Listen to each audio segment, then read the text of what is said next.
नमस्ते बच्चों, आज की क्लास में आपका स्वागत है। आज जो है हम पांचवा पाठ परमाणु का अंतर्भागी कंटिन्यू करेंगे। इसमें जो है हमने लास्ट लेक्चर में पढ़ा था, रुदरफोर्ड का परमाणु प्रतिकृति देखी थी। रुदरफोर्ड ने जो परमाणु प्रतिकृति बताई थी उससे ये मालूम पड़ रहा था कि परमाणु जो है ये अस्थायी होता है, मतलब धीरे धीरे उसका विनाश होता होगा, ऐसा अनुभव हो रहा था। लेकिन जो है इसके बाद जब ये वैज्ञानिक आए, डेनिश वैज्ञानिक हुए हैं, नील्स बोहर नामक वैज्ञानिक हुए। इन्होंने जो है अपना स्थायी कक्षा परमाणु प्रतिकृति प्रस्तुत की। 1913 में जो है डेनिश वैज्ञानिक नील्स बोहर नामक वैज्ञानिक हुए हैं। इन्होंने परमाणु की स्थायी कक्षा परमाणु प्रतिकृति प्रस्तुत की, मतलब परमाणु का मॉडल प्रस्तुत किया। उससे ये समझ में आया कि जो रुदरफोर्ड द्वारा बताया जा रहा था कि जो है अस्थायी परमाणु होता होगा, तो इन्होंने जब बताया तब ये मालूम पड़ा कि परमाणु जो है स्थायी होता है, परमाणु का विनाश नहीं होता है। अब ये परमाणु की प्रतिकृति कैसी होती है, हम उसको आकृति द्वारा समझेंगे। यहाँ देखिए बच्चों, नील्स बोहर नामक वैज्ञानिक का चित्र दिखाया हुआ है और उन्होंने जो परमाणु की प्रतिकृति बताई है, परमाणु का मॉडल बताया है कि परमाणु कैसा होता होगा, उसका चित्र भी दिखाया है। उनके अनुसार क्या है, परमाणु का नाभिक बीचों बीच होता है। ये परमाणु के नाभिक के चारों ओर जो है ये कक्षाएं होती है। कितनी कक्षाएं होती हैं? 4 कक्षाएं होती है। 1 2 3 4। यहाँ पूरी गोल गोल जो है वृत्ताकार कक्षाएं पाई जाती है नाभिक के चारों ओर। फिर यहाँ पर इन कक्षाओं में इलेक्ट्रॉन चक्कर लगाते रहते हैं। इन कक्षाओं को उन्होंने नाम क्या दिया? पहली कक्षा को K नाम दिया, दूसरी को L, तीसरी को M और चौथी कक्षा को N नाम दिया। और नाभिक में जो है धन आवेश पाया जाता है। परमाणु का सारा द्रव्यमान नाभिक में केंद्रित होता है, ऐसा उन्होंने बताया। अब ये जो इलेक्ट्रॉन जो है इन कक्षाओं में चक्कर लगाते रहते हैं, ये इलेक्ट्रॉनों की, अगर इलेक्ट्रॉन जो है किसी विशिष्ट कक्षा में चक्कर लगा रहा है, पहली कक्षा में चक्कर लगा रहा है या दूसरी कक्षा में या तीसरी कक्षा में या चौथी कक्षा में, अलग अलग परमाणुओं में जिस प्रकार उनका परमाणु क्रमांक होता है उस अनुसार जो है उनमें कक्षाएं अलग अलग होती हैं। तो विशिष्ट कक्षा में जब इलेक्ट्रॉन चक्कर लगाते हैं तो उनकी ऊर्जा स्थिर होती है, मतलब ऊर्जा उनकी बदलती नहीं है। लेकिन इलेक्ट्रॉन भीतरी कक्षा से जब बाहरी कक्षा में जाएगा, मतलब अंदर वाली कक्षा से जब बाहर की कक्षा में जाता है तो छलांग लगा कर जाता है, तो अंतर के बराबर ऊर्जा अवशोषित करता है। अंदर से बाहर छलांग लगाएगा तो ऊर्जा अवशोषित करके जो है बाहर छलांग लगाता है।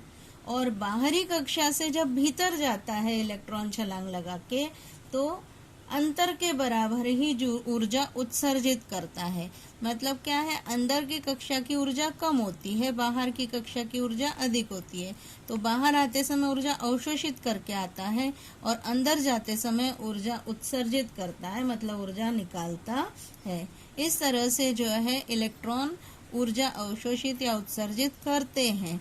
लेकिन जो है परमाणु जो है इसका विनाश नहीं होता है, यह हमेशा स्थायी होता है। बोहर की परमाणु प्रतिकृति जब उन्होंने बता दी, तब जो है परमाणु के जो क्वांटम मैकेनिक्स, पुंज यांत्रिकी नामक विज्ञान की शाखा विकसित हुई और परमाणु संरचना का उसमें गहन अध्ययन किया गया। कौन सी विज्ञान की शाखा? क्वांटम मैकेनिक्स करके, या फिर जो है इसको हिंदी में पुंज यांत्रिकी बोलते हैं। इसमें परमाणु संरचना का अध्ययन किया जाता है और फिर परमाणु संरचना के विषय में जो मूलभूत तत्व है वो इसमें बताए गए। अब हम जो है परमाणु संरचना पढ़ेंगे। अब हम देखेंगे परमाणु संरचना।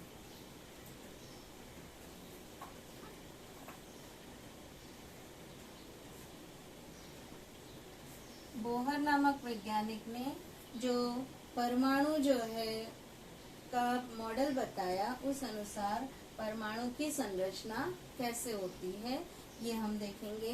परमाणु की संरचना में नाभिक और नाभिक का बाहरी भाग इनसे मिलकर परमाणु बनता है। बीच में नाभिक और बाहर जो है नाभिक का भाग, ऐसे दोनों मिलकर जो है परमाणु तैयार होता है। जैसे बीच में क्या है, नाभिक, और नाभिक के चारों ओर जो है ऐसे गोल गोल कक्षाएं पाई जाती है। कितनी कक्षाएं देखी हमने? 4 कक्षाएं। पहली कक्षा, दूसरी कक्षा, तीसरी कक्षा और चौथी कक्षा। ऐसे जो है समवृत्ताकार कक्षा में इलेक्ट्रॉन भ्रमण करते रहते हैं और नाभिक के अंदर जो है धन आवेश होता है। मतलब नाभिक और नाभिक के चारों ओर का भाग, इससे मिलकर परमाणु बनता है। अब हम एक एक चीज लेंगे। सबसे पहला जो है भाग क्या है? केंद्रक। केंद्रक या इसको नाभिक भी कहते हैं।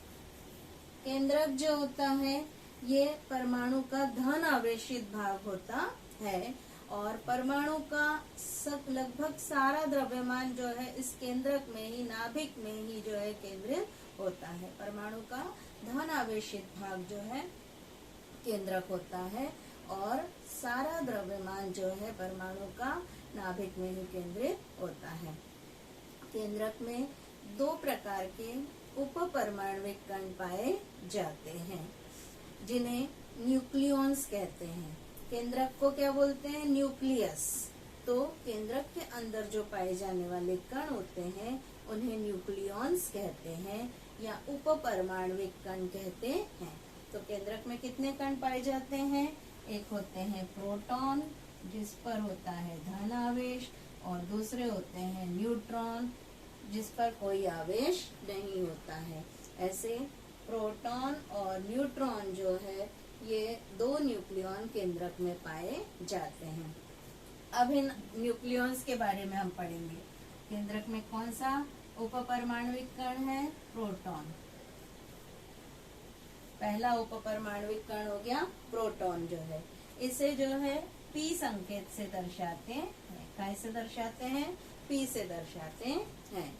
अब ये प्रोटॉन जो है धन आवेशित होता है। इस पर आवेश कौन सा होता है? धन आवेशित है। ये उप परमाणविक कण है और ये धन आवेश जो है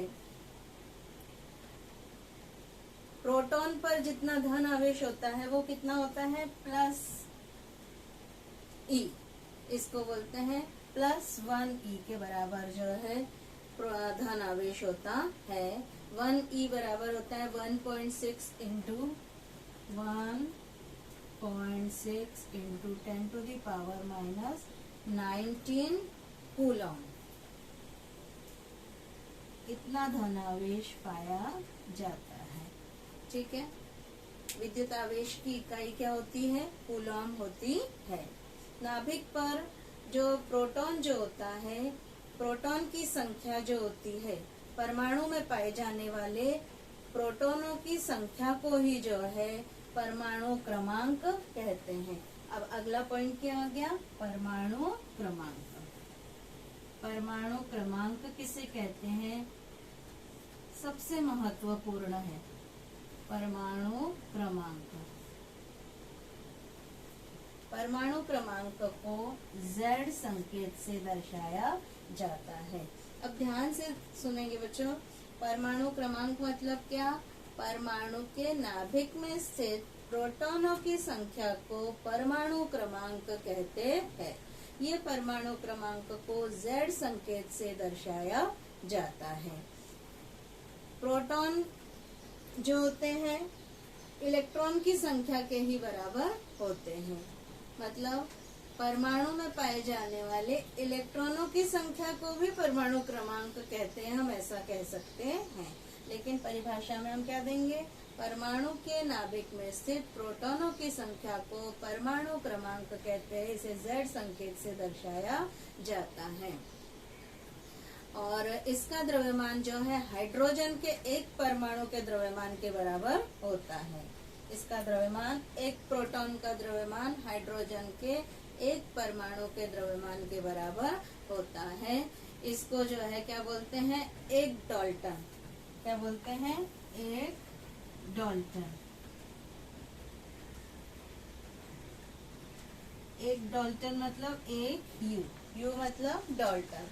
अब परमाणु इतना छोटा होता है कि इसके द्रव्यमान को या व्यक्त करने के लिए जो है डाल्टन इकाई का उपयोग किया जाता है।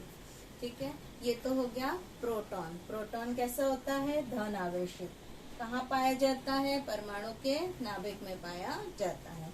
इसका द्रव्यमान कितना होता है, हाइड्रोजन के द्रव्यमान के लगभग बराबर होता है। ये जो है हो गया। अब प्रोटॉन का ही द्रव्यमान मुख्य रूप से नाभिक में पाया जाता है। तो ये हो गया हमारा एक कण हो गया, उपपरमाणुविक कण हो गया। आज हम इतना ही पढ़ते हैं।